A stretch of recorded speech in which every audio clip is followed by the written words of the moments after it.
NHS out on strike again next week, starting on Wednesday morning for 3 days. And their union, the British Medical Association, says the government's offer isn't credible.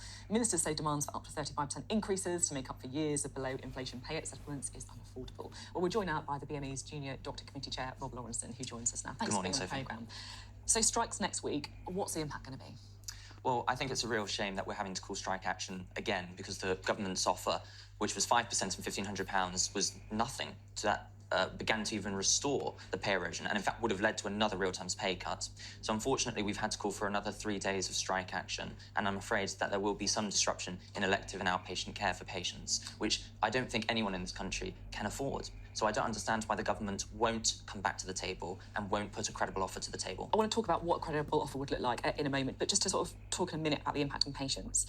We're looking at some of the hospital plans for the strikes, and you often see statements like this one from King's College Hospital in London. To help us safely manage the impact of the strikes, we've taken the decision to postpone the vast majority of non-urgent appointments and procedures.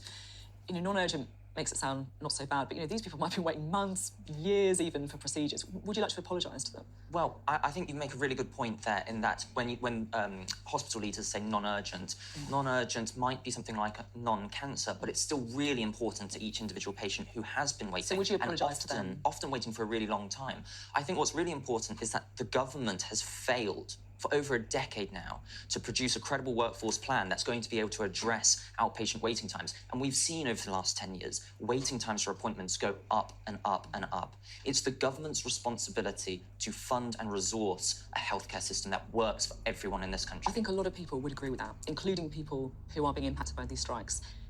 But why don't you just apologise to the people who, as you say, will be impacted by the strikes next week? The strikes don't have to go ahead, though. The government can come to the table and the government can give us a credible offer. I promise I will talk to you about a credible pay offer, but would you like to apologise to the people, or is that not something you're happy to do? I can understand that there's going to be an immense amount of frustration from patients and from our other colleagues when our doctors go on strike this weekend, and it's going to cause an immense source of frustration for everyone. Myself, my family, we all rely on the NHS as well. And the disruption caused is not pleasant for anyone involved. It's a disaster, and it's a disaster that falls primarily at the feet of government. OK, understood. Now, what is the current state of play then when it comes to talks? Well, the government actually, they obliterated any sense of good faith in those negotiations when they came out of an offer of 5% and £1,500. This is an offer that's been tabled to all public sector workers. And it just goes to show that Rishi Sunak, who's the man who's leading this decree, doesn't recognise the detail and nuance of each individual industry. He wants to treat us all with a blunt instrument of the same pay offer. And it doesn't recognise the extreme pressures that doctors are under and the extreme pay erosion that doctors have suffered over the last 15 years. You say that, everyone's got this offer, and you make the argument that actually it's a blunt instrument, that there are specific things about junior doctors. But I guess the counter-argument would be, why are you different from other people in the public sector? Many of them, including people who work for the NHS, who've accepted the offer on the table. So doctors have suffered now a 31.7% pay erosion. It's increased because Rishi Sunak failed to deliver on keeping inflation down over the year 22-23. And doctors have suffered for so long because we've been operating on a system of goodwill, working under intense pressures in the NHS, not just during the pandemic, but before. And I think it's really, frankly, wrong for this government to continue offering real terms pay cuts, even during this dispute, which is fundamentally about pay restoration. You call the strike because the government's failed to make a credible pay offer. I guess the government would say you've also failed to make a credible pay offer as well, if you like. Originally you said you wanted a 35% increase. Some would say that is just never going to happen.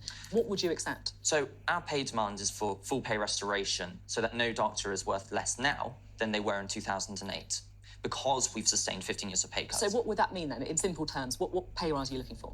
Something that reverses our pay erosion for the last 15 years. So what is that then? What is that number? Is that 35%? Well, it depends, depending on how many years we want to look over it. And that's something that we're interested in discussing with the government in order to make the one-off costs look smaller. But I noticed... I'm just trying to get to the simple kind of headline here.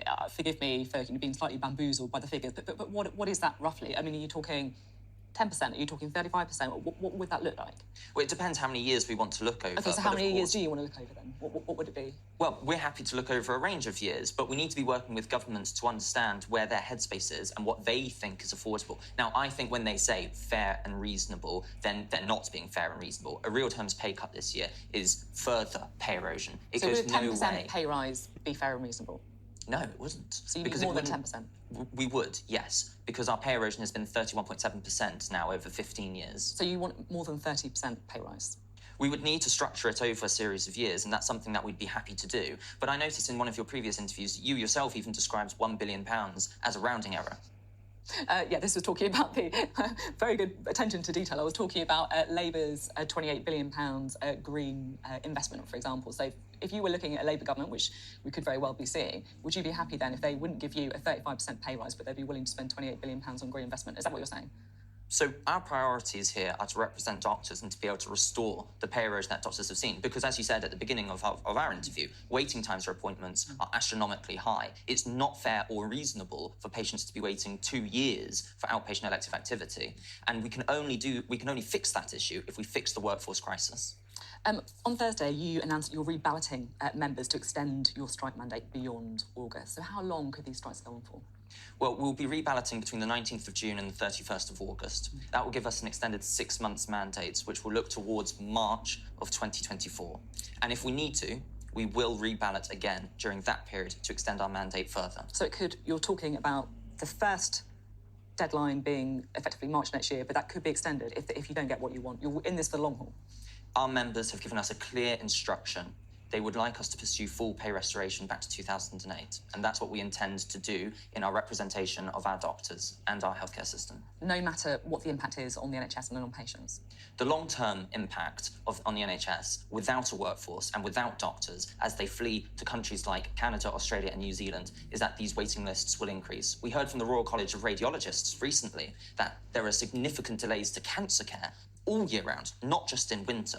All year round because of a lack of workforce. OK, thank you very much for being on the programme. You've certainly made your points very strongly this morning. Thank you. There you go. Junior doctors' strikes, no end in sight. Pretty clear from that interview, unless there is a breakthrough in those talks that, frankly, that does look optimistic, doesn't it, if you look at the current state of play.